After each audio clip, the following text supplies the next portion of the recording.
This video is sponsored by BuyMote shopping app. BuyMote e-shopping application is one of the online shopping app now available on Play Store and App Store. இந்த application எல்லாத்தோட மொபைல்லையும் கண்டிப்பா இருக்கணும் அப்படின்னு சொல்லுவேன். ஏன்னா இந்த online shopping ஆப்பை வந்துட்டு பார்த்தீங்கன்னா நிறைய ஆஃபர்ஸ் நிறைய விஷயங்கள் வந்துட்டு இதுக்குள்ள இருக்கு. கிச்சனுக்கு தேவையான அத்தனை வீட்டுக்கு தேவையான அத்தனை எலக்ட்ரானிக்ஸ் அண்டு காய்கறிகள் எல்லாமே வந்துட்டு இதில் இருக்குது. ஸோ நமக்கு தேவையான எல்லாமே கம்மி விலையில் நிறைய ஆஃபர்ஸோடு வருது. ஸோ கண்டிப்பாக இதை நம்ம எல்லாருமே யூஸ் பண்ணிக்கணும். கண்டிப்பாக இந்த ஆப்பை டவுன்லோட் பண்ணிக்கோங்க. இந்த அப்ளிகேஷன் ஆப்போட லிங்க் வேணும்னா என்னோட டிஸ்கிரிப்ஷனில் கொடுத்துருக்கேன். கண்டிப்பாக அதை யூஸ் பண்ணிக்கோங்க. Thank you. Hi friends, welcome to my channel. இன்றைக்கி வந்துட்டு பார்த்திங்கன்னா நம்மளுடைய சித்தர்களில் நிறைய பேர் நிறைய விஷயங்களை செஞ்சு தந்திருக்காங்க நமக்கு. அதுலேயும் முக்கியமாக போகர் அவரை பற்றி தான் நம்ம பார்க்க போகிறோம். அவர் செஞ்ச சிலையை பற்றி பார்க்க போகிறோம், பழனியை பற்றி பேச போகிறோம். ஓகேங்களா? ஸோ அதுக்கு முன்னாடி என்னோடய சேனலை சப்ஸ்கிரைப் பண்ணுங்கள், லைக் பண்ணுங்கள், ஷேர் பண்ணுங்கள் அண்ட் பெல் பட்டனை மறக்காமல் தட்டுங்க. அப்போ தான் நான் போடுற இந்த மாதிரி வீடியோஸ் எல்லாமே உங்களுக்கு உடனே வந்து சேரும். ஓகேங்களா? ஓகே, பழனி வந்துட்டு உங்கள் எல்லாத்துக்கும் நிறைய பேத்துக்கு தெரியும். அதுவும் தென்னிந்தியாவில் பழனி தெரியாதவங்க இருக்காது. அங்கே இருக்கிற சிலையை பற்றி தெரியாதவங்களும் இருக்க மாட்டாங்க. ஆனால் அந்த சிலையோட ரகசியம் என்ன அப்படிங்கிறத பற்றி தான் இன்றைக்கி நம்ம பார்க்க போகிறோம். அந்த சிலை சுமார் 2500 வருடங்களுக்கு முன்னாடி போகர் அப்படிங்கிற சித்தர் செஞ்ச சிலை.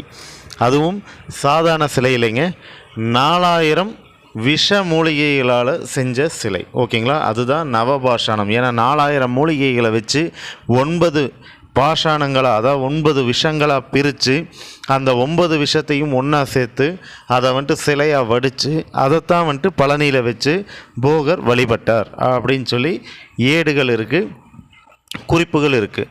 சரி, என்னங்க அப்படின்னா விஷத்தன்மை இருக்கிற அந்த சிலையை வச்சா நம்ம வந்துட்டு இத்தனை நாள் கும்பிட்டுக்கிட்டு இருக்கோம், அதனால் நமக்கு எதாவது பாதிப்பாகுமா? அதுக்கு நெய்வேத்தியம்னு பண்ணிவிட்டு நம்ம சாப்பிட்றோமே, அது எதாவது பாதிப்பாகுமா அப்படின்னா அப்படி இல்லைங்க. அந்த நவ பாஷாணம் 9 வகையான பாஷாணங்கள் விஷம்தான். ஆனால் அந்த 9 வகையான விஷத்தையும் ஒன்றா சேர்ந்து சாப்பிடும்போது அது மிகப்பெரிய மருந்து. நம்ம உடம்புல தெரிந்தும் தெரியாமலும் இருக்கிற நிறைய வியாதிகளை குணப்படுத்தக்கூடிய ஆற்றல் அந்த மூலிகைகளுக்கு இருக்குது, நவபாஷாணத்துக்கு இருக்குது. அதனால தான் நம்ம போகர் வந்துட்டு அதை வந்துட்டு உருவாக்கி நமக்காக தந்தார். ஓகேங்களா? சரி, இது வந்துட்டு பார்த்திங்கன்னா ஹிஸ்ட்ரி. இன்றைக்கும் பழனியில் அந்த சிலை இருக்குது, ஆனால் வந்துட்டு முன்னாடி இல்லை, பின்னாடி வச்சுருக்காங்க. சரி, ஓகே, அது மட்டுமா அப்படின்னு சொல்லி கேட்டால் நம்ம போகர் இந்த மாதிரி 3 சிலையை வடிச்சிருக்காரு. அதில் ஒரு சிலை தான் பழனியில் இருக்குது, இன்னொரு சிலை கொடைக்கானலில் இருக்கிற முருகன் கோவிலில் இருக்குது. ஆனால் இன்னொரு சிலை எங்கே இருக்குது அப்படிங்கிறத மறைச்சி வச்சுட்டார். அது இப்போவும் போகரோட சமாதியில் பக்கத்துலேயே இருக்கிறதாகவும் சொல்கிறாங்க. அண்டு சதுரகிரி மலையில் ஒரு இடத்துல புதைச்சி வச்சுருக்கிறதாகவும் சொல்கிறாங்க. ஆனால் காலத்தின் தேவை, மக்களுக்கு தேவை வரும்போது அது தன்னை போல் மண்ணுக்கு மேலே வந்து எல்லாத்துக்கும் பயனளிக்கும் அப்படிங்கிறது தான் போகரோட வாக்கு. ஸோ இதை பற்றி நீங்கள் என்ன நினைக்கிறீங்க அப்படிங்கிறத நான் இப்போ கேட்குறேன்.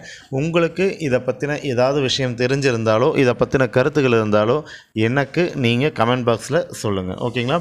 அதுக்கு முன்னாடி என்னோடய சேனலை சப்ஸ்கிரைப் பண்ணுங்கள், லைக் பண்ணுங்கள், ஷேர் பண்ணுங்கள் அண்ட் பெல் பட்டனை மறக்காமல் தட்டுங்க. தேங்க்யூ.